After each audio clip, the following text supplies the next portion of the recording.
Welcome. Please enjoy our presentation on how to effectively work from home. It is presented to you today by Isabella Owens and Imani Harris Graham.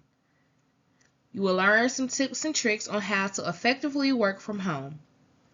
At the end of today's presentation, we will have a quiz. Again, welcome, and I hope you enjoy. Thank you. Before we get into what is effective remote teamwork, let's discuss what effective teamwork is. Effective teamwork is when members of a group work together to reach a common goal. When we look at effective teamwork in the workspace, some of the qualities we see when employees come together to reach their goal are delegating responsibilities, share any resources they may have, helping support each other, have a good form of communication, and consider others' ideas. These are just a few of the ways that we have effective teamwork.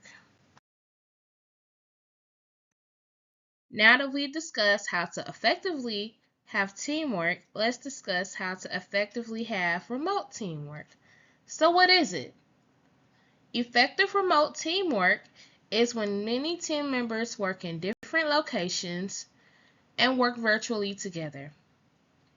You can use video chat and phone calls as one of your resources.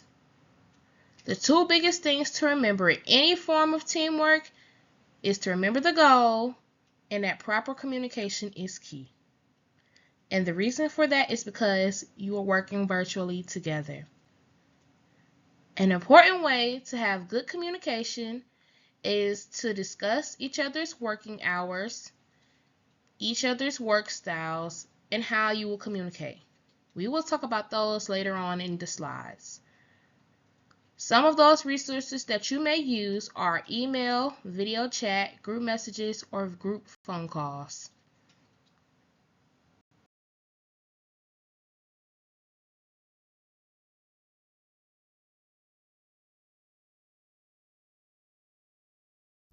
When working from home, it is important to determine your work style, which includes discovering what environments will make you the most productive and what environments may slow your productivity a little bit. Let's say you have meetings to do all day. A place you might want to work is your home office or a library where you can have access to a quiet space and accessible Wi-Fi. A coffee shop may slow your productivity due to the busyness of it and people walking in and out all day long.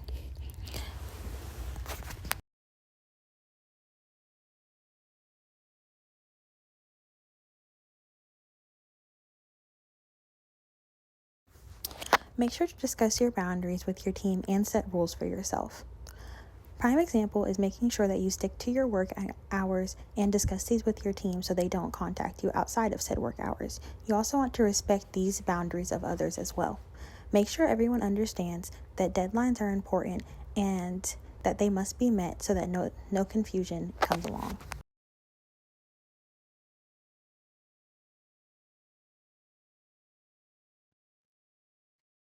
So now that we learned what effective remote teamwork looks like, let's talk about an effective remote manager. So, what is a good remote manager?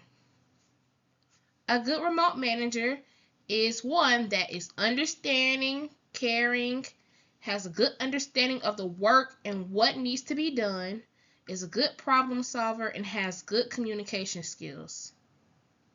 Being a good remote manager, you aren't really trying to micromanage your employees and you're pushing them to put in more effort.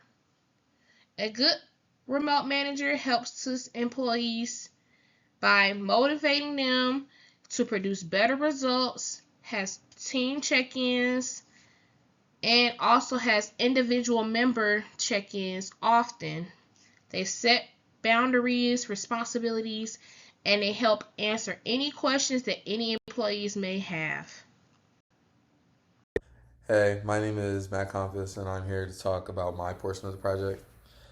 The first slide is how can remote teams foster creativity and innovation without an in-person collaboration? Utilizing virtual brainstorming tools like Miro or Mural facilitating asynchronous idea sharing, and providing a psychological safe space for team members to freely suggest new ideas are all ways through which remote teams can build creativity. Cross functional collaboration and virtual team building regularly conduct are regularly conducted and can also stimulate innovation.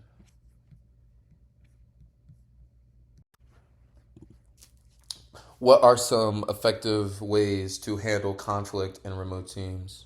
Positive communication habits, video conferencing for sensitive conversation, and employing mediation skills like compromise and active listening can all help distributed teams manage conflict.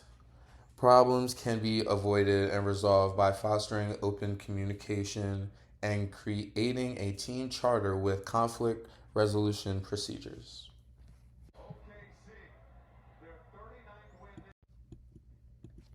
Next, how can remote teams maintain engagement and motivation over time? Motivation is maintained by professional development opportunities, recognition schemes, and frequent check ins. To maintain work life balance, leaders need to set clear objectives, foster social relationships, and offer flexibility. Team challenges, wellness programs, and gamifications can all be used to maintain motivation.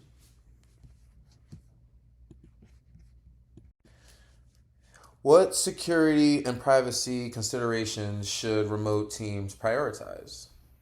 For security of data, remote workers should adhere to company security policies, use encrypted communication channels, and apply multi factor authentications.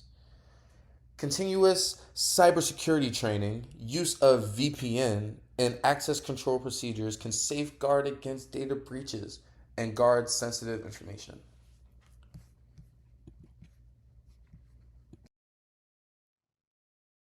Here is a list of references that we have used, and it will continue on the next page. Thank you for watching our presentation on how to effectively work remote. We hope that you enjoyed and that you learned many tips and tricks. Please leave any feedback that you may have. And again, we will have a questionnaire at the end of today's presentation. Thank you and enjoy the rest of your day.